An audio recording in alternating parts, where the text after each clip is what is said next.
Team Holding ընկերությունը հայտարարում է անվանական արժեկտրոնային պարտատոմսերի վաճառքի մեկնարկի մասին։ Տեղաբաշխումն իրականացվում է Freedom Broker Armenia ներդրումային ընկերության միջոցով, ապահովելով գործընթացի ամբողջական թափանցիկությունն ու միջազգային ստանդարտներին համապատասխան իրականացումը։ Ընկերությունների խմբում կան 10-ից ավել ընկերություններ,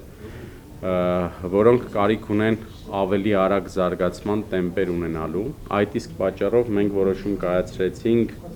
պարտատոմսերի թողարկում իրականացնել։ Ծրագրային ազդագրով նախատեսված տեղաբաշխման ընդհանուր ծավալը կազմում է 31,500,000 ԱՄՆ դոլար եւ 1,4 միլիարդ ՀՀ դրամ։ Առաջին փուլի շրջանակում Team Holding-ը տեղաբաշխում է դոլարային եւ դրամային պարտատոմսեր, որոնք առաջարկվում է հետեւյալ պայմաններով. դոլարային պարտատոմսերի անվանական ծավալը 9 միլիոն դոլար, մեկ պարտատոմսի անվանական արժեքը 100 ԱՄՆ դոլար է։ Արժեկտրոնի եկամտաբերությունը 9%, շրջանառության ժամկետը 48 ամիս։ Դրամային պարտատոմսերի անվանական ծավալը 1,4 միլիարդ ՀՀ դրամ է։ Մեկ պարտատոմսի անվանական արժեքը 100,000 դրամ։ Արժեկտրոնի եկամտաբերությունը 12%, շրջանառության ժամկետը 48 ամիս։ Առաջին փուլի պարտատոմսերի տեղաբաշխումը կիրականացվի 2025 թվականի դեկտեմբերի 3-ից մինչև 2026 թվականի մարտի 3-ը։ Team Holding-ը մեծ կազմակերպություն է, որը բավական մեծ իմպակտ ունի հայկական տնտեսության մեջ,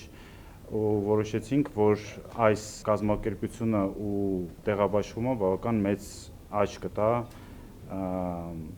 Հայաստան կապիտալ շուկայի զարգացման։ Տեղաբաշխման արդյունքում ներգրաված միջոցները Team Holding-ը ուղղելու է իր հիմնական ռազմավարական ուղղությունների զարգացմանը, ենթակառուցվածքային նախագծերի իրականացմանը, նորարարական լուծումների ներդրմանը, Team Holding-ի կառավարման միավորների ընդլայնմանը, ինչպես նաև ընթացիկ նախագծերի ֆինանսավորման արդյունավետության բարձրացմանը։ Քնարիկ Պետրոսյան, Զորաբ Քարամյան, ժամը լրատվական։